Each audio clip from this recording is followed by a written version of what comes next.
குறைந்த விலை நிறைந்த தரம் தங்கள் தேவைகள் அனைத்தும் ஒரே இடத்தில் ஜெயச்சந்திரன். விமர்சனங்களின் அங்கீகாரமும் பெற்றோர்களின் பாராட்டுகளும் நிறைந்த பாராஷூட் இப்போது உங்கள் Disney plus Hotstar. GT Holidays, South India's #1 travel brand. You know you are special when you're with GT Holidays. தேர்ந்தெடுத்திருக்கிறார்கள். அது தெரியாமல் அறியாமல் புரியாமல் அந்த தம்பி பேசியிருக்கலாம். நிச்சயமா அதற்கான விளக்கம் கேட்போம். ஏற்கனவே இப்படிதான் விளக்கம் கேட்டோம்னு சொன்னீங்க. எல்லாரும் தான் பேசுறேன். நான் மேடைக்கு மேடை பேசிட்டு இருக்கிறேன். அதுக்கு பிரச்சனை வரும்போது திமுகவா இருந்தானா யாரா இருந்தானா? நேற்று மாலை திருமாவோட மனசாட்சி எங்க இருந்துச்சு சார்? அன்பு தம்பி இளைய தளபதியா விஜய் மனசுல இருக்கலாம். அதுல ஒன்றும் தப்பு இல்ல. கூத்தாடி விஜய் அப்படின்லாம் உங்க கட்சியினுடைய அறியப்பட்ட முகங்கள்லாம் பேசும்பொழுது அதை எப்படி எடுத்துக்கிறது?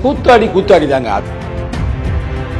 இப்ப அன்பு தோழி, மின்சாரம் இது மாதிரி சில படங்கள் நடிச்ச திருமா யாரு? அதனால நீ கேட்கிற கேள்வி நியாயமான கேள்வி. சம்பிரதாய அரசியல் எனக்கு ஒத்து வரல அப்படிங்கிறாரு. அஜித்துக்கு அவருக்கு மாதிரி மக்கள் சக்தி இருக்குல்ல, ஏன் வரல? அவருக்கு தெரியுது இதெல்லாம் போனா சரிப்பட்டு வராதுப்பா, சிக்கலாகி போயிருப்பான்னு. ஆனா இவர் இதெல்லாம் தொடர்ந்து வர்றாரு. திருமா ஒரு 8 பக்கம் அறிக்கை வெளியிட்டு இருந்தாரு நேத்தி. ஆனா அதுல ஆதவர்ஜுனா பத்தி எதுவுமே இல்லை. ஆதவர்ஜுன் என்ன தப்பு செஞ்சாரு? நான் தெரியாம தான் கேட்கிறேன். அவர் அரேஞ்ச் பண்ண ஒரு நிகழ்ச்சி அரேஞ்ச் பண்ண கூடாதா? எங்க தலைவர்கிட்ட பெர்மிஷன் வாங்குறாரு, எங்க தலைவர்கிட்ட கேட்டு தானே போறாரு. எங்க தலைவர் மட்டுமே போக கூடாதுன்னா நிச்சயம் போக மாட்டாரு, எனக்கு தெரியுமில்ல. ஆனா பெருசா நடவடிக்கை எடுக்கிற அளவுக்கு எல்லாம் ஒண்ணு கட்சிக்கு எதுவும் புறம்பாகவோ இல்ல கொள்கை கோட்பாடுகளுக்கு புறம்பாகவோ செயல்படல. அது சனாதனம் என்ற வார்த்தையை முதல்ல நாங்க தான் சொன்னோம். சனாதன ஒழிப்பு மாநாடு நடத்துறது நீங்க தான். ஆனா நேற்று மேடையில அவரு காஞ்சி மகா பெரியவர் நல்லவர் என்ன பிரதர் உங்களுக்கு தெரியாதா? நக்கீரன் இருந்து வந்துட்டு நீங்க எப்படி கேக்குறீங்களே? உண்மையிலே அம்பேத்கரை உள்வாங்கியிருக்கிறாரு. உண்மையிலே பெரியாரை உள்வாங்கியிருக்கிறாரு. சாதி ஒழிப்புல தெளிவா இருக்காரு. உண்மையிலேயே பெரியார், அம்பேத்கர் திருமா உள்வாங்கி இருந்தா அந்த குறிப்பிட்ட சாமியார் பத்தி சொல்லிருக்க மாட்டாரு. அது என்னன்னு தெரியல. அது நம்ம தமிழ்கிட்ட கேட்டுருவோம். இப்ப கூட உதயநிதி கொடுக்கிற பேட்டியில சொல்றாரு, என்னங்க அறிவே இல்லாம பேசுறாரு அப்படின்னு கேட்டு போறாரு. நீங்க திருப்பி எங்களுக்கு திமுக வம்புழுக்கிற மாதிரி நீங்க எந்த கேள்விகள் கேட்கறீங்க? நீங்கள மனசை சொல்லுங்க. பத்திரிகையாளர் இந்த ஆட்சியில் ஏதாவது கோரம் இருக்கா? இருக்கிறதுனாலதான் வேங்கவேல போராடுறீங்க. நீங்க கரெக்டா வந்தீங்க. இந்த இடம் சரியான இடம். நக்கீரன் நேயர்களுக்கு வணக்கம். இன்றைய நிகழ்ச்சியின் சிறப்பு விருந்தினர் விசிகாவின் மாநில இளைஞரணி செயலாளர் திரு சங்கத்தமிழன். வணக்கம். வணக்கம். நேற்று எல்லோருக்குமான தலைவர் அம்பேத்கர் அந்த புத்தக வெளியீட்டு விழா, அதில் பேசின பேச்சுகள், அதில் உங்கள் கட்சியின் துணை பொதுச் செயலாளர் பேசின பேச்சு, இதெல்லாம் முதல்ல எப்படி பார்க்குறீங்க சார்? புரட்சியாளர் அம்பேத்கருடைய அந்த அவரை பற்றிய பல தொகுப்புகளை புரட்சியாளர் அம்பேத்கருடைய அதே நினைவு நாளில் வெளியிட்டு இருக்கிறார்கள். அது விடுதலை சிறுத்தைகளுக்கு கிடைத்திருக்கிற ஒரு மாபெரும் வெற்றியாகத்தான் கருதுகிறோம். ஏனென்றால் புரட்சியாளர் அம்பேத்கர் அனைவருக்குமானவர், எல்லாருக்கும் தெரியும். ஆனால் அவர்கள் அவ்வளவு ஈஸியாக ஏற்றுக்கொள்ள மாட்டார்கள். இது எல்லாம் தெரிந்த ஒன்று தான். இன்னைக்கு தலித்து அல்லாதோர் இன்னும் நடத்த போனால் அந்த நிகழ்வு நடத்துகிற அந்த விகடன் அவங்க ஒன்றும் இடதுசாரியா வலதுசாரியான்றது உங்களுக்கு தெரியாது, நான் சொல்ல தேவையில்லை. பட் அவ்வளோ ஒன்றும் தலித்துகளுக்காக பெருசாக குரல் கொடுத்த மாதிரிலாம் தெரியல. அவங்க எத்தனையோ புத்தகம்லாம் வெளியிட்டிருக்கிறாங்க. இது வரைக்கும் அம்பேத்கரை பற்றியோ கக்கனை பற்றியோ அவர்கள் எங்கேயும் வெளியிட்டதாக அதாவது எந்த வகையான வரலாறு இல்லை. ஆனால் இப்போ அதை வெளியிடுறாங்க. அதோட இணைந்து எங்கள் கட்சியை சார்ந்த ஆதவ் அர்ஜுன் அவர் ஒரு தலித் அல்ல. அதே நேரத்தில் அந்த புத்தகத்தை வெளியிடுகிறவர் யார்? இன்னைக்கு சினிமா துறையில் இன்னைக்கு ஒரு பெரிய ஆளுமையானவர், அவரும் ஒரு தலித் இல்லை. அந்த புத்தகத்தை வாங்கி கொண்டவர்கள் யார்? நீதி அரசர். அவர் தலித்து இல்லை என்றாலும் கூட தலித்து மக்களுக்காக தொடர்ந்து போராடக்கூடியவர். அதே நேரத்தில் புரட்சியாளர் அம்பேத்கருடைய பேரன். சரிதானே? இதான் அங்கே இருந்த நிகழ்வு. அப்போ நாங்கள் 45 ஆண்டு காலமாக தொடர்ந்து புரட்சியாளர் அம்பேத்கருடைய கருத்துக்களையும் கொள்கைகளையும் கோட்பாடுகளையும் நாங்கள் பரப்பி கொண்டிருக்கிறோம், மக்களை அரசியல் படுத்திக் கொண்டிருக்கிறோம். அப்போ பொதுத்தளத்தில் வெளியிடப்பட்டிருப்பது என்பது விடுதலை சிறுத்தைகளுடைய தலைவர் எழுச்சி தமிழுடைய உழைப்புக்கு கிடைத்திருக்கிற வெற்றி. அந்த மேடையில் திருமா இல்லை. அதாவது இத்தனை வருஷம் அம்பேத்கரிய வாழ்க்கை, கிட்டத்தட்ட 35 வருஷம் அரசியல் வாழ்க்கையில் திருமா பேசாத ஒன்று யாரும் பேச முடியாது, அப்படிதான் எல்லாரும் சொல்றாங்க. ஆனால் அப்பேற்பட்ட ஒரு மிக முக்கியத்துவம் வாய்ந்த மேடையில் திருமா இல்லாமல் நடந்தது எப்படி எடுத்து? இல்லை, நாங்கள் இல்லாமல் இல்லை, அவர்கள் எங்களை அழைத்தார்கள். அதில் மாற்றுக்கிறது. இன்னும் சொல்ல போனால் இதுக்கு புள்ளி வச்சதே எங்கள் தலைவர் தான். முதல் புள்ளியே எங்கள் தலைவர் தாங்க வச்சார். அவர் தான் எல்லாருடைய ஆளுமையுடைய கருத்துக்கெல்லாம் உள்வாங்கி அதை மக்கள்கிட்ட கொண்டு போகணும் அப்படின்றது அவருடைய விருப்பம். அந்த புள்ளி அப்படியே வளர்ந்து பல புள்ளிகளாக சேர்ந்து இன்னைக்கு கோலமாக மாறி இருக்கிறது. நாங்கள் ஏன் செல்லவில்லை என்றால், நாங்கள் ஒரு கூட்டணியில் இருக்கிறோம். விடுதலை சிறுத்தைகள் திராவிட முன்னேற்ற கழகம் தலைமையில் இன்னைக்கு சங்கிகளை இந்தியாவில் நேருக்கு நேர் எதிர்க்கக்கூடிய ஒரு அமைப்பு திராவிட முன்னேற்ற கழகம். அதை சார்ந்த காங்கிரஸாக இருக்கட்டும், கம்யூனிஸ்டாக இருக்கட்டும், விடுதலை சிறுத்தைகளாக இருக்கட்டும், ஏனைய அமைப்புகளாக இருக்கட்டும், அப்படி இருக்கும் பொழுது அவர்கள் அந்த நிகழ்வில் ஒருவேளை அரசியல் பேசினால் இல்லை தமிழக முதல்வருக்கு எதிர்ப்பான கருத்துக்களை பரப்பினால் அது நல்லது இல்லை. பரப்பியிருக்காங்களே, பேசியிருக்காங்களே. அது நாங்க இல்லைங்க, அதை பத்தி எங்களுக்கு பிரச்சனை இல்லை. நிர்வாகி ஒருத்தர் இருக்காருல்ல, அவர் பேசின கருத்துக்கள் ஏறக்குறைய எல்லா கருத்துக்களுமே சிறப்பான கருத்துக்கள் தான். ஆனால் அதில் ஒரு சொல்லாடலை ஒன்று பயன்படுத்தினார். மன்னராட்சிங்கிறது சிறப்பானதுல இல்லை, அதுதான் சொல்றேன். அது நம்ம ஏற்றுக்கொள்ள முடியாது. இப்போ நீங்களும் பத்திரிகை தொழில் இருக்கிறீங்க, இப்போ மன்னராட்சி நடக்குது, அது கூட எப்படி தம்பி தெரியாமல் போச்சுன்னு தெரியல. 1947க்கு பிறகு, அதுவும் புரட்சி அம்பேத்கருடைய சட்டம் வந்த பிறகு மன்னராட்சி ஒழிக்கப்பட்டது. சங்கிகள் அந்த இதே ஒழிக்கப்பட்டது, மனுநீதி தத்துவம் ஒழிக்கப்பட்டது. கலைஞர், ஸ்டாலின், உதயநிதிங்கிறத விமர்சிக்க. ஓ, அப்படி வர்றாங்களா? நான் என்னமோ நினைச்சேன். அது இங்கே பாருங்க பிரதர், தம்பி, அன்பு தம்பி யாது அர்ஜுன் அவர்களே, அதாவது நீங்கள் எதை குடும்ப அரசியல் சொல்கிறீங்க, சரிங்களா? நான் ஒரு கேள்வி கேட்குறேன். நம்ம ஐயா யார் இறந்து போயிட்டார், பல்ல புரட்சி தலைவர் எம்ஜி ராமச்சந்திரன் இருந்தார். அவருக்கு பிறகு சாணகி அம்மையார் வந்தாங்களா, வரலையா? அதுக்கு பேர் வேறையான்னு கேட்குறேன். அதே நேரத்தில் ஜெயலலிதா அம்மையாருக்கு வந்தாங்களே, அவங்க அரசியல் இருந்து படிச்சு வந்தாங்களா? இல்லையில சார், கரண்ட்ல யார் ஆட்சியில் இருக்காங்களோ அவங்கள விமர்சிக்கிறோம் அப்படின்னு அந்த கவனத்தில். அதாவது சரி, அப்படியே வச்சுக்கிறோம். குடும்ப அரசியலில் யார் மேலே இருந்து யாராவது அப்படியே அடித்து அனுப்பி விட்டாங்களா? அடுத்து இவர் தான் அனுப்பி விட்டாங்களா? மக்களால் தேர்ந்தெடுக்கப்பட்டு இருக்கிறார்கள். ஏறக்குறைய 153 சீட்டு வாங்கியிருக்கிறாங்க. யார் போட்டது இந்த சீட்டுலாம்? யார் கொடுத்தது? யாருங்க? மக்கள் தானங்க. இப்போ மக்கள் இதை ஏற்றுக்கொள்ளவில்லை என்றால் நிராகரித்து விடுவார்கள். அப்போ மக்கள் தான் மன்னன், ரைட்டா? அப்போ மக்கள் தேர்ந்தெடுத்திருக்கிறார்கள். அது தெரியாமல், அறியாமல், புரியாமல் அந்த தம்பி பேசியிருக்கலாம். நிச்சயமாக அதற்கான விளக்கம் கேட்போம், மாற்று கருத்து இல்லை. வேற என்ன சொல்லுங்க? இல்லை, ஏற்கனவே இப்படிதான் விளக்கம் கேட்டோன்னு சொன்னீங்க. ஆட்சியில் பங்கு, அதிகாரத்தில் பங்குல உயர்நிலை குழுவெல்லாம் கூட்டி விளக்கம் கேட்டீங்க. மறுபடியும் ஒரு தொடர்ந்து இதே மாதிரி பேசுறப்ப ஒன்று அவர் திருமாவுடைய தலைமையை ஒரு உரிய மரியாதை கொடுக்காம இருக்கணும், அல்லது பேசினா பேசிட்டு போறாங்க, கட்சி விட்டு எடுத்தாலும் பரவாயில்லைங்கிற வகையில் பேசியிருக்கணும். ரெண்டுமே தப்பு. நீங்க சொல்கின்ற இரண்டுமே தவறான ஒரு கருத்து. ஆட்சியிலும் பங்கு, அதிகாரத்திலும் பங்கு. கடைசி மனிதனுக்கும் ஜனநாயகம், எளிய மக்களுக்கும் அதிகாரம். சொல்லக்கூடாதா? பேசக்கூடாதா? 99 எங்க தலைவர் சொன்ன முழக்கம் தானே. அந்த முழக்கத்தை திருப்பி ஒரு முறை அந்த அவர் எல்லாரும் தான் பேசுறேன். நான் மேடைக்கு மேடை பேசிட்டு இருக்கிறேன். தொடர்ந்து உதயநிதியை மட்டுமே அவர் குறி வைக்கிறார். 4 படத்தில் நடிச்சவங்களாம் துணை முதல்வர் ஆகிறாங்க அப்படிங்கிறாங்க. அப்புறமா பவன் கல்யாணம் சொல்லி தப்பிச்சுக்கிறாரு. இது எப்படி பாக்குறது? இல்லை, நானே அவர்கிட்ட கேட்டேன், என்னங்க இப்படி சம்மந்தம் இல்லாமல் ஏங்க அவரோட போய் வம்பிருக்கிறீங்கன்னு. நான் இவர் மனசில் வச்சு நான் பேசலைங்க. நான் பேசினது பவன் கல்யாணத்தையும் பேசினேன். ஏன்னா அவர் அந்த பேட்டி கொடுத்து அந்த இரவே நம்ம பேசணும். அவர் அதைத்தான் சொல்லியிருக்கிறார். அதனால் அவர்கிட்ட விளக்கம் கேட்டேன். விளக்கம் கேட்காமலாம் இல்லை, விளக்கம் கேட்கும்போது விளக்கம் கொடுத்து விட்டார். இப்போ இதுக்கு நிச்சயமாக விளக்கம் கேட்போம். இதுக்கு விளக்கம் கேட்காம இருக்க மாட்டேன். ஏன்னா நாங்கள் ஒரு கூட்டணியில் இருக்கிறோம். கூட்டணியில் குழப்பத்தை உருவாக்குவது ஒரு இது இல்லை. இப்போ நானே இருக்கேன். நான் திராவிட முன்னேற்ற கழகத்தை எதிர்த்துலாம் பேசியிருக்கேன், பேசாமலாம் இல்லை. ஆனால் எங்கே பேசுகிறான், எப்படி பேசுகிறான்? எங்கள் மக்களுக்கு பிரச்சனை வருது, அதைத்தான் பேசுவோம். இப்போ வேங்கவேல் பிரச்சனை தொடர்ந்து நான் தான் பேசிக்கிறேன்.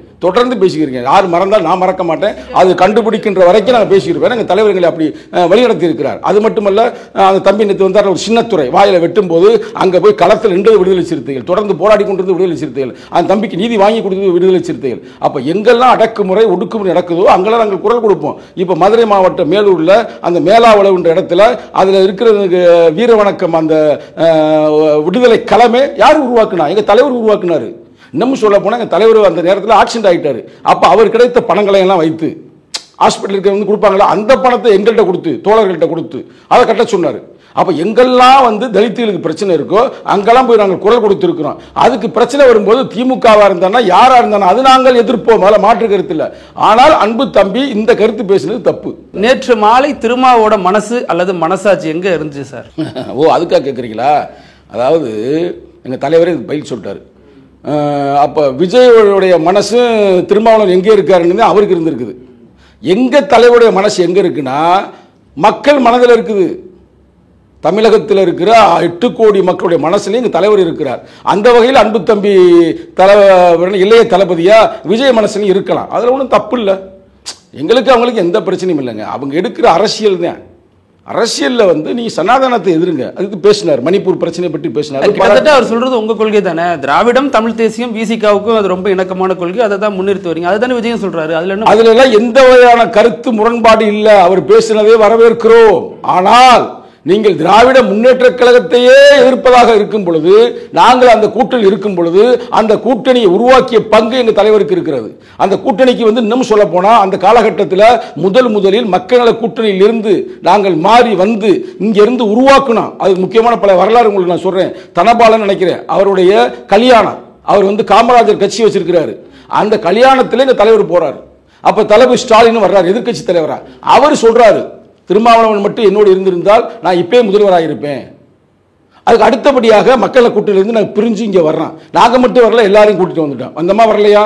அன்னையிலிருந்து இன்னைக்கு வரைக்கும் சட்டமன்றம், பாராளுமன்றம், உள்ளாட்சி தேர்தல் தொடர் வெற்றி தானே. ரெண்டு பக்கம் உங்களுக்கும் அதுக்கப்புறம் பெரிய, ஆமா, எங்களுக்கும் பெரிய வெற்றி இல்லை தோழர். அதாவது வந்து 2 பேர் சேர்றாங்கன்னா 2 பேருடைய உழைப்பு சமமா இருக்கும். அதே நேரத்தில் அவங்களுக்கான வெற்றியும் சமமா கிடைக்கும்ல, அதுல மாற்று கருத்தில் அதுல எந்த பிரச்சனையும் இல்லை. அப்ப அப்படிப்பட்ட கூட்டணியை நாங்களே உடைப்பதற்கு என் கட்சியில ஒருத்தரை வந்து நாங்க தூண்டி விடுவோமா, இல்ல பேச விடுவோமா? அப்படி செய்ய மாட்டோம். இல்ல, அதான் சொல்றாங்க, திருமாவால பேச முடியாததை ஆதவர்ஜுனா வச்சு பேசுறாரு. தமிழிசை கூட அதான் சொல்றாங்க, இரட்டை வேடம் போடுறாரு திருமாவளவன் அப்படின்னு. எங்க தலைவர் என்னைக்குமே ஒரே வேடம் தான் போடுவார். அது அந்த அம்மாவுக்கு தெரியாட்டுனா, அந்த அம்மா தான் பல வேடம். டாக்டர் வேடமா இருந்தாங்க முதல்ல. அப்ப காங்கிரஸ்ல இருந்தாங்க தெரியுமா? அப்போ காங்கிரஸ் இருந்து திருப்பி எங்கே போனாங்க? பிஜேபி போனாங்க. பிஜேபி போன பிறகு நல்லா மாநில தலைவர் பொறுப்பு கொடுத்தாங்க. அங்கேருந்து ஆளுநர் ஆனாங்க. இப்போ ஆளுநர் 1 இல்லை 2 ஆளுநர் ஆக்குனாங்க. திருப்பி அங்கேருந்து கழட்டி விட்டு இப்போ அம்மா தான் பல வேடங்களில் இப்போ என்ன வேடம் நினச்சிக்கிட்டு எனக்கு தெரியல, என்ன டைட்டில் கார்டுன்னு தெரியல. அதில் அம்மா தான் பல வேடங்கள். அதை விடுங்க, எங்கள் தலைவர் எப்பொழுதுமே ஒரே வேடம், அது மக்களுக்கான வேடம் தான். இப்போ கூத்தாடி விஜய் அப்படின்லாம் உங்க கட்சியினுடைய அறியப்பட்ட முகங்கள்லாம் பேசும் பொழுது அதை எப்படி எடுத்துக்கிறது? இல்லை, அவரே கூத்தாடின்னு ஒத்துக்கிட்டார்ல. இல்லை, கூத்தாடின்னு சொல்லி இழிவுபடுத்துறாங்கன்னு தான் மேடையில் பேசினாரு. கூத்தாடி தாங்க, அதில் எல்லாம் மாட்டுக்கிறதுலாம். எம்ஆர் ராதா அந்த காலத்திலேயே சொன்னது, நாங்களாம் கூத்தாடிப்பா, கூத்தாடியை நம்பிலாம் நீங்கள் வராதிங்கப்பா அப்படின்னு அந்த காலத்தில். நான் இன்னுமே என்னுடைய கருத்துங்க, தனிப்பட்ட கருத்து, விடுதலை சிறுத்தையுடைய இளைஞரணியோட கருத்து, சினிமாவில் முதல்வரை தேடாதீர்கள். நான் தெளிவாக இருக்கிறேன். அதனால் இந்த மாட்டுக்கிறது, எங்கள் இளைஞர்கள் வந்து சினிமா பார்ப்பாங்க. நான் கூட விஜயோட ரசிகர் தான், நல்லா டான்ஸ் போடுவார் தான். ஆனால் அங்கேருந்து முதல்வர் தேட முடியாது. இயற்கையாகவே சினிமாவிலிருந்து வர்றவங்களுக்கு மக்கள்கிட்ட போக முடியாது. நீங்கள் பாருங்க, இப்போ பிரச்சனை நடந்துச்சு, வெள்ளம் நடந்துச்சு, மக்கள்கிட்ட போனாரா? போக முடியல. அது சம்பிரதாயம் சொல்றாரு. சம்பிரதாயம் அரசியல் எனக்கு ஒத்து வரல அப்படிங்கிறாரு. ஆனாலும் நான் பண்ண வேண்டிய நிர்பந்தம். ஏங்க, ஒரு வெள்ளம் வந்துருச்சுன்னா நீங்க மக்கள்கிட்ட போகணுமா, போக கூடாதா? அது போட்டோ ஷூட்டுங்கிறாரு. களத்தில் இன்னும் போட்டோ ஷூட் எடுத்துப்பாங்க. ஏங்க, மக்களுக்கு ஆறுதல் வழங்கணுங்க. அதுக்கு தான் நான் ஒரு பஸ்ஸை வச்சு அழைச்சிட்டு வந்து என் வீட்டில் வச்சு நான் அது எல்லாம் கொடுத்தேன் அப்படிங்கிறாரு. வீட்டில் வச்சு, அப்போ வீட்டில் வச்சு எல்லாத்தையும் அங்கேயே ஒரு வீட்டுக்குள்ளேயே ஒரு இதை உருவாக்கி அதுக்குள்ளே ஒரு முதல்வர்னு எழுதி அதில் செட்டில் போய் உட்கார சொல்லுங்க. ஒரு பிரச்சனை மக்கள்கிட்ட போடுங்க. அரசியல் தலைவர் என்பவன் யார்? பாடுபட்டு மக்களோடு கலத்தல் வேண்டும், மக்களின் பண்பாட்டு புரிதலோடு உழைத்திட வேண்டும். அவனுக்கு பெரியதான் தலைவன். மாவோ சொல்லியிருக்கிறாரு, அரசியல் ஞானி. என்ன சொன்னாரு? சும்மா வந்து வெளியில இருந்து பார்க்க கூடாது தோட்டத்தை, தூரத்திலிருந்து தோட்டத்தை பார்த்தீங்கன்னா அது என்னன்னு தெரியாது. கிட்ட போய் பார்த்தீங்கன்னா பூக்களுடைய மனம் உனக்கு புரியும், அந்த மண்ணின் வளம் உனக்கு புரியும், அங்க இருக்கிற என்ன சூழ்நிலை உனக்கு புரியும். அப்பதான் அதை நீ பாதுகாக்க முடியும். ஆகையால் மக்களிடம் செல்லுங்கள், மக்களிடம் கற்றுக்கொள்ளுங்கள், மக்களிடம் படியுங்கள், அதை மக்களுக்கே திருப்பி கொடுங்கள். மாவோ சொன்னது. விஜய் கூத்தாடி. இப்போ அன்பு தோழி, மின்சாரம், இது மாதிரி சில படங்கள் நடிச்ச திருமா யாரு அப்படிங்கிற கேள்வி ட்விட்டர்ல. அதாவது நீ கேட்கிற கேள்வி நியாயமான கேள்வி, நீங்களே கேளுங்க, அதில் ஒன்றும் மாற்று கருத்து இல்லை. நாங்கள் வந்து சினிமாவை ஒரு தொழிலாக வைத்து செய்யவில்லை. திரைப்படத்தில் வந்து வாங்க, கொஞ்சம் அப்பியரன்ஸ் பண்ணிட்டு போங்க, இதை பண்ணுங்க, நாங்கள் அதை நாங்கள் பண்ணுறோம். திரைப்படம்ன்றது வந்து நான் இழிவானது. திரைப்படம் மாபெரும் புரட்சியை உருவாக்கி இருக்கிறது. ரஷ்ய புரட்சி உருவாக்கியது கூட, பிரெஞ்சு புரட்சி உருவாக்கியது கூட சினிமாலாம் ஒரு காரணம்னு சொல்றாங்க. கிட்டரை கேவலமாக ஒரு காலத்தில் பண்ணியதே சினிமா தான். சினிமாவை குறைத்து மதிப்பிடவில்லை தோழர்களே. ஆனால் சினிமால இருந்து நீ தலைவனை தேடாத. சினிமால இருந்து வந்தார் எம்ஜி ராமச்சந்திரன், என்ன செஞ்சாருங்க நாட்டுக்கு? நான் கேட்கிறேன், ஓப்பனா கேட்கிறேங்க. என்டிஆர் வந்தார், சும்மா சொல்லுவே சினிமாக்காரங்க சூப்பர், என்ன பண்ணாங்க? சினிமா மீது இதே விமர்சனம் தான், எம்ஜிஆர் மீது இதே விமர்சனம். அதான் நானும் சொல்றேன், நாங்க சினிமாவில் நாங்க தேட மாட்டோம் பிரதர். விடுதலை சிறுத்தையுடைய இளைஞரணி தலைவனை வந்து நீ சினிமாவில் தேடாத. மக்களோட நீங்க வேலை பார்க்கணும், மக்களோட நீங்க பாடுபடணும். ஒருவேளை அவர் சினிமா விட்டு வந்துட்டார்ல, வந்த பிறகு பார்ப்போம், ஒரு 5 ஆண்டுகள் பார்ப்போம், 3 ஆண்டுகள் பார்ப்போம். அவருடைய உண்மையான உழைப்பு மக்கள் இருந்தால் மக்கள் தேர்ந்தெடுக்க போறாங்க. ஆனால் சினிமாக்காரனுக்கு என்ன ஒரு பிரச்சனை இருக்குன்னு நான் சொல்ல கேட்டுங்க. அவன் இந்த புட்டாம் அடித்து பவுடர் அடித்து லைட்டிங்கில் உட்காந்து பார்த்துட்டு அது மக்கள்கிட்டே போக முடியாது. அந்த போட்டோ கேபின் இருக்கு, நீங்கள் பார்த்துருக்கீங்களா? போட்டோ கேபின்ல இருக்கிறது நேராக போய் டேரக்டர் சொல்லுவார், சொல்லுப்பான்னு பாரு, அவரே நடிப்பாங்க, கட்டி பிடிப்பாங்க, அப்படின்னு டக்குனு அப்போ வந்து போட்டோ கேபின் உட்காந்துருவாங்க. இது இயற்கையாக இருக்குது. நான் விஜய்க்காக சொல்லலை, எல்லா நடிகர்களுக்கும் பொருந்தும். இப்போ ஏன் அஜித்லாம் வரல? இப்போ அஜித்துக்கும் அவருக்கு மாதிரி மக்கள் சக்தி இருக்குல்ல, ஏன் வரல? அவருக்கு தெரியுது இதெல்லாம் போனால் சரிப்பட்டு வராதுப்பா, சிக்கலாகி போயிருப்பான்னு. ஆனால் இவர் இதெல்லாம் திறந்து வர்றாரு. இன்றைக்கி வந்து இந்தியாவிலே எனக்கு தெரிய வந்து அதிகமாக பணம் வாங்குறது இவர் தான். டாக்ஸ் பே பண்ணுறது வருங்க. அப்போ அதெல்லாம் திறந்துட்டு வர்றாரு. வயசு 50 வயசு தான் ஆகுது. அதெல்லாம் பாராட்டுக்குரியது. காலமே பதில் சொல்லு, பொறுத்து இருந்து பார்ப்போம். திருமா வந்து ஒரு 8 பக்கம் அறிக்கை வெளியிட்டிருந்தார் நேத்தி. அதில் வரிக்கு வரி சில ஊடகங்களை விமர்சிக்கிறாரு, சில அரசியல் விமர்சகர்களை விமர்சிக்கிறாரு, சில பத்திரிகையாளர்களை விமர்சிக்கிறாரு. ஆனால் அதில் ஆதவர்ஜுனா பற்றி எதுவுமே இல்லை. ஏன்னா அது அவர் தான் மெயினாக அதை எடுத்து பண்ணுறாரு. அவரை கடந்து எல்லாரும் விமர்சிக்கிறத எப்படி பார்க்கறது? அவர் ஏங்க விமர்சனிக்கணும்?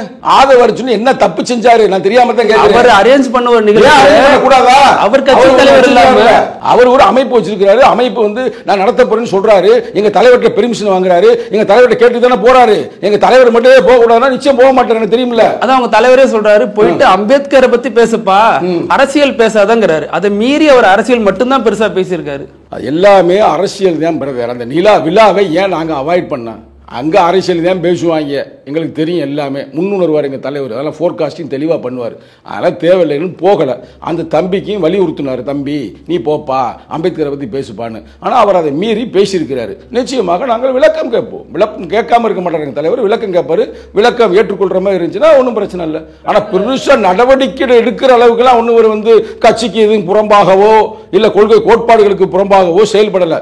ஆளுங்கட்சியை விமர்சிப்பது என்பது எல்லாரும் பண்ணிக்கிட்டு தான் இருக்கிறாங்க. யாரு பண்ணல? விடுதலை சிறுத்தை நாங்களே 58 முறை நாங்கள் ஆர்ப்பாட்டம் நடத்தி இருக்கிறோம். இன்னமும் சொல்ல போனா தமிழக அரசாங்கத்தை எதிர்த்து நாங்கள் வேங்கவேலுக்கு நாங்கள் ஆர்ப்பாட்டம் பண்ண, போராட்டம் பண்ண, பொதுக்கூட்டம் நடத்தினோம். பண்ணமா பண்ணலையா? அதே மாதிரி கள்ளக்குறிச்சி ஒரு மாணவி இறந்து போய்விட்டால், கொலை செய்யப்பட்டு விட்டால் அதுக்காக போராட்டம் இல்லையா? அப்படி சொல்லிட்டே போகலாம். ஆனா அது எல்லாமே அரசியல் ரீதியான கருத்து, அரசியல் ரீதியான போராட்டம். தனிப்பட்ட முறையில் யாருமே வந்து தாக்குனதில்லை. அதுதான் தப்பு. உரிய இடமறிந்து உரையாடல் வேண்டும். வீணில் உளறிடும் வெறும் பேச்சை தவிர்த்திட வேண்டும். அன்பு தம்பிக்கு தலைவர் சொன்ன முழக்கத்தை நான் சொல்ல கடமைப்பட்டு இருக்கின்றேன். இப்ப கடந்த 6 மாதங்களா இந்த பிரச்சனை பல்வேறு விதங்கள்ல, இப்போ நான் சினிமாக்காரங்க திடீர்னு துணை முதல்வர் ஆயிட்டா சொல்லதா இருக்கட்டும், இப்ப பேசுறதா இருக்கட்டும், இது திருமாவுக்கும் கட்சிக்கும் ஒரு பெரிய நெருக்கடி தான் கொடுத்திருக்கு. திருமா முதல் முறையா தடுமாறுறாரு அப்படிங்கிற ஒரு விமர்சனங்களை எங்கள் தலைவர் எந்த காலத்திலையும் தடுமாற்றம்ன்ற பேருக்கே சொல்லவே கூடாது. தடுமாற்றம் தெளிவா இருப்போம். எங்கள் தலைவர் 10 ஆண்டுகளுக்கு பிறகு என்ன வரும்ன்றதை இப்போயே ஃபோர்காஸ்ட் பண்ணுவாருக்கு. நான் பல விளக்கங்கள் சொன்னேன். ஒன்றே ஒன்று சொல்கிறேன், நீங்களே பிரமிப்பீங்க. நீ ஒரு பத்திரிக்கை அதை சொல்லித்தான் ஆகணும். இப்போ அரசியல் அமைப்பு சட்டத்தை பாதுகாப்போம் அப்படின்னு மாநாடு நடத்துறது நாங்கள் மட்டும்தான். எப்போ நடத்தினா? 5 ஆண்டுகளுக்கு முன்னால். எங்கே நடத்தினா? பாண்டிச்சேரி நடத்தினா. இன்னைக்கு வந்து நம்ம இந்தியாவுடைய எதிர்க்கட்சி தலைவர் ராகுல் காந்தி காட்டுறாரா அரசியல் அமைப்பு சட்டத்தை பாதுகாக்கணும் சொல்கிறாரா? நாங்கள் அன்னைக்கு சொன்ன கருத்து இன்னைக்கு வரைக்கும் அது வந்து எல்லா மக்கள்கிட்டையும் பரவி வருது. அதாவது சனாதன என்ற வார்த்தையை முதல்ல நாங்க தான் சொன்னோம். சனாதன ஒழிப்பு மாநாடு நடந்தது நீங்க தான். ஆனா நேற்று மேடையில் அவரு காஞ்சி மகா பெரியவர் நல்லவர், சாமியார்கள் போலி சாமியார் இதெல்லாம் பேசுறாரு. இது எப்படி கரெக்டா வந்து இந்த இடம் தான் சரியான இடம். அவர் நேற்று நடந்த நிகழ்வில் மற்ற எல்லாத்தையும் சங்கத்தமிழன் பாராட்டுகிறேன், விடுதலை சிறுத்தையுடைய இளைஞரணி பாராட்டுகிறது. 2 விஷயம் வந்து முரணான கருத்து. ஒன்று நீங்க சொன்ன மன்னராட்சி, கரெக்டா? கூட்டம் நம்ம இருக்கிறோம். அப்ப கூட்டணியில் தலைவர் இருக்கிறார், விடுதலை சிறுத்தை கட்சி இருக்குது, நீங்க துணை பொதுச் செயலாளர். அப்ப நீங்க அதை யோசித்து பேசியிருக்கணும். நம்பர் 1. நம்பர் 2, அவர் சொன்னாரு அந்த சாமி நல்ல சாமி, இந்த சாமி கெட்ட சாமி, அது அப்படின்ற சொன்ன மாபெரும் தவறான ஒரு கருத்து. அதில் மாற்று கருத்து இல்லை. காஞ்சிக்குள்ள என்ன நடக்குன்றது உலகத்துக்கு தெரியும். சரிங்களா? நீ அப்படி சொல்றதா இருந்தா வள்ளலாரை சொல். வாடிய பயிரை கண்ட போதெல்லாம் வாடின்னு சொன்னது வள்ளலார். அவர் ஒரு பெரிய இறை நம்பிக்கை உள்ளவருங்க. அவரை பத்தி பேசுங்க, பாராட்டுவோம். இப்ப கூட வந்து இது அந்த பக்கத்து எங்கிட்ட திருநெல்வேலி சைடில் ஐயா ஐயான்னு சொல்லுவோம், கேள்விப்பட்டிருக்கீங்களா? வைகுண்டர் ஐயா, அழகா சொல்றீங்களா? இப்படி இவங்க மாதிரி ஆட்களை பாராட்டுங்க. அவங்க சாதி மதம் இன்னும் மொழியெல்லாம் கலந்து மனித நேயத்திற்காக பாடுபட்டவர்கள். இது காஞ்சில அது காம கோடியா என்ன கோடின்றது தெரியல. அது அங்க எவ்வளவு பிரச்சனை ஃபாலோ பண்றாங்க சார். மனசு புண்பட்டு இப்படி பேசாதீங்க. எப்படி இந்திராந்தி அம்மா வந்துச்சான் சாமியார்கிட்ட, இதெல்லாம் வரலாறு, சும்மா பொய் இல்லாமல் சொல்ல. வரும்போது நான் அடுத்து பிரதமராக போகிறேன், எனக்கு வாழ்த்து தெரிவிங்கன்னு. அப்போ அந்த சாமியார் சொன்னாரு, இந்த அம்மா விடோடா, நான் அதெல்லாம் வாழ்த்து தெரிவிக்க மாட்டேன் அப்படின்னு சொல்லிட்டாரான். இல்லை இந்திராந்தி அம்மா எப்படியும் நான் பார்த்தே ஆகணும்னு சொல்லி வந்துச்சான். அப்போ அங்கிட்டு நிப்பாட்டி ஒரு திரையை கட்டி அதுக்கு இடையில ஒரு கேணியை வச்சு அங்கிட்ட இருந்து டாட்டா சொல்லி விட்டாப்பல. அந்த டாட்டா அப்படி சொல்லுவாங்கல்ல, அப்படி சொல்லுவாங்க. உண்மையாக அதை தான் கை சின்னம் ஆச்சு அப்படின்ற மாதிரி பழைய ஆட்கள் சொல்கிறாங்க. உங்களை மாதிரி பத்திரிகையாளர்கள். நான் சொல்ல சொந்த கருத்து இல்லை, ஆனால் நான் சொல்ல வேண்டியது என்னுடைய பொறுப்பு. அது மட்டும் இல்லை, அங்கே ஒரு கொலையே நடந்துச்சு. அங்கே காமத்தின் உச்சமாகவே பல வேலை நடக்குது அப்படின்னா மக்கள் சொல்கிறாங்க. அதுக்குள்ளே வந்து சங்கத்தமிழன் போய் தலைவராக முடியுமா? ஒரு பறையன் உள்ளே போக முடியுமா? கேட்குற பயிர் சொல்லுங்க. அதை எப்படி ஒரு ஆதரிக்கிறேன்னு எனக்கு தெரியலங்க. அது தவறான கருத்து, இது தவறான கருத்து. மற்ற எல்லா கருத்துமே விடுதலை சிறுத்தைகள் கருத்து தான். அதெல்லாம் எந்த மாற்று கருத்தும் இல்லை. அதை நாங்கள் எப்பயும் சொல்லுவோம். எங்கள் இளைஞர்களுடைய முக்கியமானது என்ன? கொள்கை வெல்ல களமாடுவோம், கோட்டையில் ஒரு நாள் கொடியேற்றுவோம். அவர் இளைஞர்களை வழி நடத்தணும். அடுத்து நம்மளால வெற்றி பெறணும்னு சொல்றது ஒரு மோட்டிவேஷன். இப்போ திராவிட முன்னேற்ற கழகமே சில இடங்கள் என்ன சொல்லுது, ஆரம்பத்தில் நம்ம உதயநிதி ஸ்டாலின் அவர்களே சொன்னார், இப்போ இல்லைங்க ஆரம்பத்தில் 234 தொகுதி நாங்கள் போட்டிடுவோம், நான் இருக்கா. ஆனால் எங்கே சொன்னார், பப்ளிக்கில் சொல்லல, ஒரு அரங்கத்துக்குள்ளே சொன்னார். அது வெளியில் செய்தி ஆயிடுச்சு.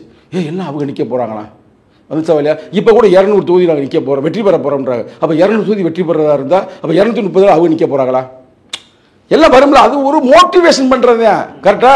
ஆனா அதுக்கு காலம் பிடிக்கலாம், ஒரு காலத்தில் அவங்க அப்படி கூட வளரலாம். அதே மாதிரி நாங்க கூட நீ கொள்கை வெல்ல களமாடும் சொல்றது, நாளைக்கு நாங்க கூட ஆட்சி அதிகாரத்தை கைப்பற்றலாம். அப்ப எங்களுடைய இளைஞர்களை, எங்கள் மக்களை, இன்னமும் பொதுமக்களை அரசியல்படுத்த வேண்டிய பொறுப்பு இருக்குல்ல எங்களை மாதிரி செகண்ட் லீடர்களுக்கு. அந்த வேலையை தான் தம்பி செய்யறாரு, அதெல்லாம் எந்த மாற்று கருத்தும் இல்ல. அதுக்கு நான் ஆதரவு அளிக்கின்றேன். அப்போ திருமாவோட அறிக்கையிலே சொல்லியிருக்காரு, இது வாய்ஸ் ஆஃப் காமன் அந்த பர்டிகுலர் மீடியாவுக்கு தெரியும், அப்புறம் எனக்கு தெரியும் இந்த நிகழ்ச்சியில் கலந்துக்க போறத. ஏதோ ஒரு தனியார் இதழுக்கு இந்த செய்தி எப்படி கசிஞ்சிச்சுன்னு தெரியலன்னு சொல்றாரு. அப்ப யாரை சந்தேகிக்கிறாரு, யாரை அது என்னன்னு தெரியல. அதுவே பெரிய கன்ஃபியூஸாக தான் இருக்கு. அது இங்கே பாருங்க, உண்மையில அவங்க தான் கெடுத்து குட்டிச்சவராக்குனது யாரும் அந்த குறிப்பிட்ட அந்த பத்திரிக்கை தான், பேர் சொல்ல வேண்டாம் ரைட்டா. என்ன சொல்லிட்டு போகிறாங்க, அப்போ தினமலம்னு சொல்லுவோம், அப்போ சங்கடப்படுவாங்க, தினமலர்னு சொல்லிட்டு போகிற விடுங்க. அவங்க என்ன பண்ணிட்டாங்க, விழாவில் கலந்துக்க போகிற எங்கள் தலைவர் அந்த போய்ட்டு பாவம் தம்பி இப்போ தான் வந்திருக்கிறாரு, சினிமா நல்லா டான்ஸ் போடுவார், இங்கே அரசியல் டான்ஸ் போடலாம் அப்படின்னு அவர் வர்றாரு. அவர் வச்சு தான் உங்கள் துணை பொதுச் செயலாளர் நிகழ்ச்சி நடத்துறாரு. ஆமாங்க, அதான் சொல்கிறேன். அவர் வர்றாரு, எங்கள் துணை பொதுச் செயலாளர் எல்லாம் சேர்ந்து ஒரு நிகழ்ச்சி ஏற்பாடு பண்ணிட்டேன். ஒன்று எங்கள் தலைவர் அறிவிக்கணும், இல்லை எங்கள் விஜய் அறிவிக்கணும், இல்லை எங்கள் துணை பொதுச் செயலாளர் அறிவிக்கணும், இல்லை இந்த நிகழ்ச்சி நடத்துகிற விகடன் அறிவிக்கணும். யாரும் அறிவிக்கல. நேராக அந்த பத்திரிக்கையில் நியூஸை போட்டு, நான் அப்பயே உங்களை மாதிரி ஒரு தொலைக்காட்சி என்ற பேட்டி கேட்டேன். நான் சொன்னேன், அப்பயே சொல்லி முடிச்சிட்டாங்க அவங்க, இந்த நிகழ்ச்சி நடக்கிறதுக்கு வாய்ப்பு இல்லை, எங்கள் தலைவர் போகிறதுக்கும் வாய்ப்பு இல்லை அப்படின்னா அன்றைக்கே சொல்லி அதை கிளியர் பண்ணிட்டு இப்போ அதே நடந்துச்சு. அதுமாதிரி எங்களால் கரெக்டாக முன்னுணர முடியும். சரி, அப்போ தான் சொல்கிறாங்க இது கூட்டணி அழுத்தம், திமுக கொடுக்குற அழுத்தம், அதனால தான் போல அப்படிங்கிறாங்க. பிரதர், எங்களுக்கெல்லாம் யாரும் அழுத்தம் கொடுக்க முடியாது பிரதர். என்ன பிரதர் உங்களுக்கு தெரியாதா, நக்கீரன் இருந்து வந்துக்கிட்டு நீங்கள் எப்படி கேட்குறீங்களே, பல வரலாறு தெரியுமா. அண்ணன் கோபாலரனே அப்போ எங்களை பாராட்டினார். என்ன சொன்னார், 2001 நாங்கள் திராவிட முன்னேற்ற கழகத்தில் மங்களூர் தொகுதியில் நாங்கள் போட்டியிட்டு வெற்றி பெற்றோம். எங்கள் தலைவர் வெற்றி பெற்றார், முதல் எம்எல்ஏ ஆனார். ஆகி முடிச்ச பிறகு என்ன ஆகி போச்சு பிரச்சனை, கலைஞருக்கு எங்களுக்கு ஒரு சின்ன பிரச்சனை. டாக்டர் கலைஞர் முக்கரன் ஐயாவுக்கு எங்களுக்கு உடனே எங்கள் தலைவர் தூக்கி போட்டார், பதவி தூக்கி போட்டார். பழைய வரலாறு அப்போ பாராட்டினாருங்க. அதை பழைய தலையங்கத்தை எடுத்து நீங்க பாருங்க, நான் இப்போ வச்சிருக்கிறேன். பாராட்டினாரு, பரவாயில்ல, ஒரு கூட்டம் இருந்தாலும் ஒரு இன்னமும் 2-3 வருஷம் இருக்குது, 2 வருஷம் இருந்துக்கும் தூக்கி போட்டு தமிழ்நாட்டில் அழுத்தங்கள் கேள்வி வருதுன்னா அதுக்கு தாங்க சொல்றேன். நாங்க அழுத்தம்னா நேரடியாக நாங்க ரியாக்ட் பண்ணிடுவோம். எங்களுக்கு அழுத்தம் கொடுக்கறதுக்கு யாரும் இன்னும் பிறக்கல. கள்ளக்குறிச்சி மது ஒழிப்பு மாநாட்டிலும் இதுதான் நடந்துச்சு. ஸ்டாலினை சந்திச்சதுக்கு அப்புறம் அவருடைய நிலைப்பாடு மாறின மாதிரி ஆனிச்சு. இப்பவும் இப்படி மாறுதே அப்படிங்கறதுனால தான். அப்படிலாம் எங்கேயும் மாறல. இப்போ நாங்கள் அதுக்காக மது ஒழிப்புல பேக் அடிச்சிட்டோமா, இல்லைங்க மது ஒழிப்புலாம் வேண்டாம்னு சொல்லிட்டோமா. நேற்று கூட மதுரையில் 6ஆம் தேதி மாபெரும் அணிவகுப்பு நடத்தினோம். விடுதலை சிறுத்தைகள் என்னுடைய தலைமையில் தான் இங்கே நடந்துச்சு. என்ன அணிவகுப்புடைய பேர் என்ன தெரியுமில்ல, மது ஒழிப்பு பேரணி. அந்த பேரெல்லாம் நடத்துறேன், தொடர்ந்து நான் கருத்தரங்கம் நடத்துறேங்க.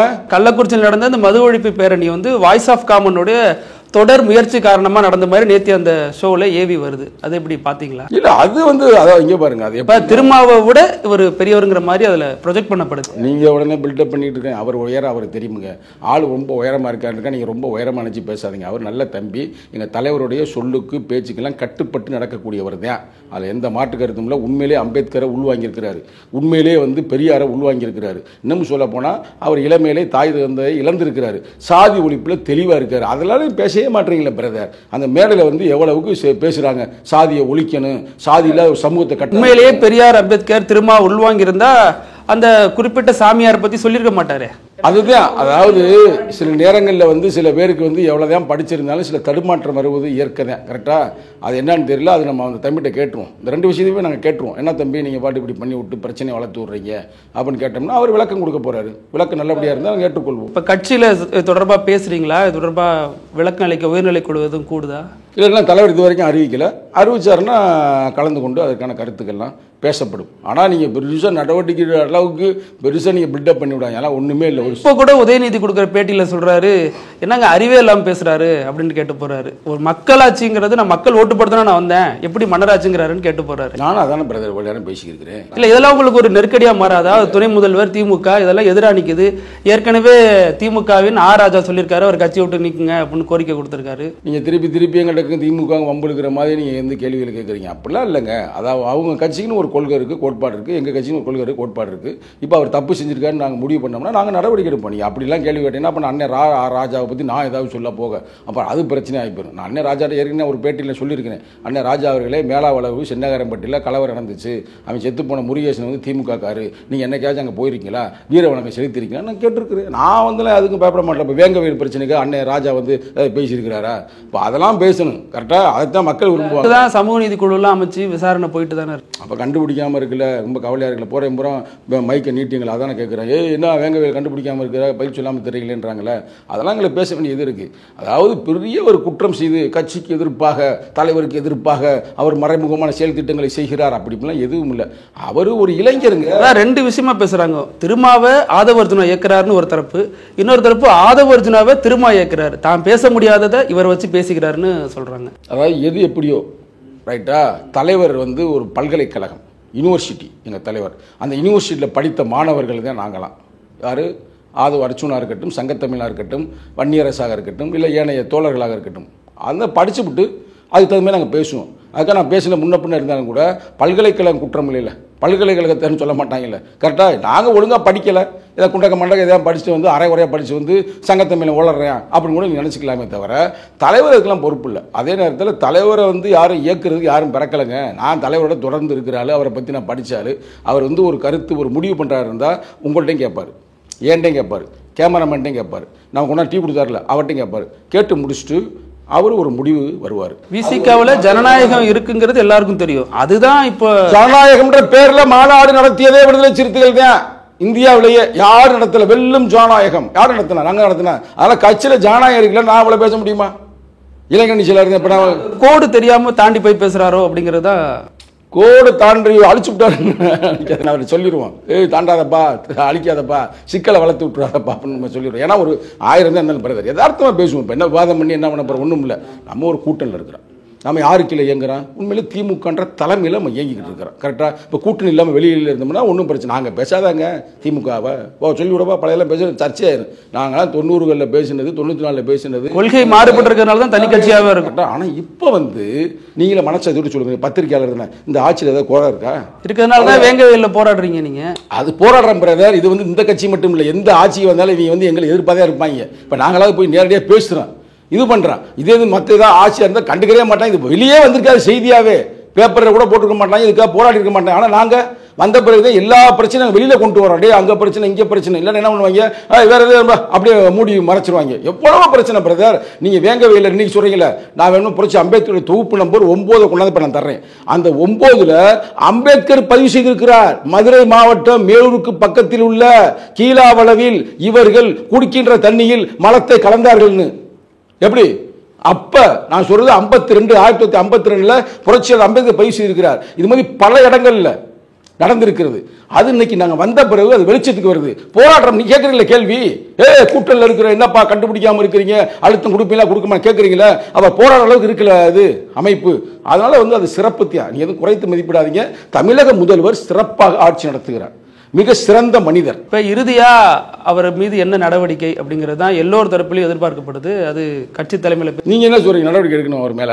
இல்ல, அது கட்சிக்குள்ள இருக்கிறவங்க தானே முடிவு எடுக்க முடியும். நீங்க இப்ப வந்து நம்ம பார்வையாளர் எல்லா தரப்புலையும் கருத்து என்ன, அவர் பேசுனது எதுவும் பிரச்சனை இருக்கா? ரொம்ப இல்லாத பொருளாத எதுவும் பேசிவிட்டாரா?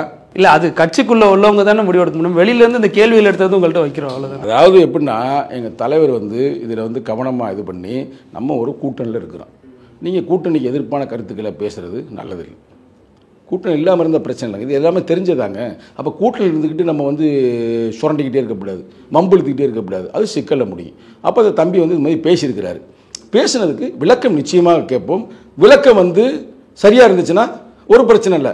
விளக்கம் வந்து சரியில்லை என்றால் அதுக்கு தலைவர் வந்து நிச்சயமாக என்னன்றதை பார்ப்பார். அது தலைவர் வந்து உங்களுக்கு நிச்சயமாக பதில் சொல்லுவார். நான் ஜனநாயக கட்சி, எங்கள் கட்சி. ரொம்ப நன்றி சார், இவ்வளவு நேரம் உங்க கருத்து பதிவுக்கும் நேரத்துக்கும் நன்றி. நக்கீரன் டிவிக்கு சப்ஸ்கிரைப் செய்யுங்கள். உங்கள் ஆதரவே எங்கள் பலம். ஆசிரியர்களுக்கு நண்பனாகவும் மாணவர்களுக்கு ஆசானாகவும் திகழும் தேர்வு வழிகாட்டி. ஒவ்வொரு பாடத்திற்கும் அனுபவமிக்க ஆசிரியர்களின் துல்லியமான தெளிவான விடைகள். CNC இருக்கு, தேர்வு பயம் எதற்கு? இது தீரன் பப்ளிஷிங் ஹவுஸ் விற்பனை வெளியீடு.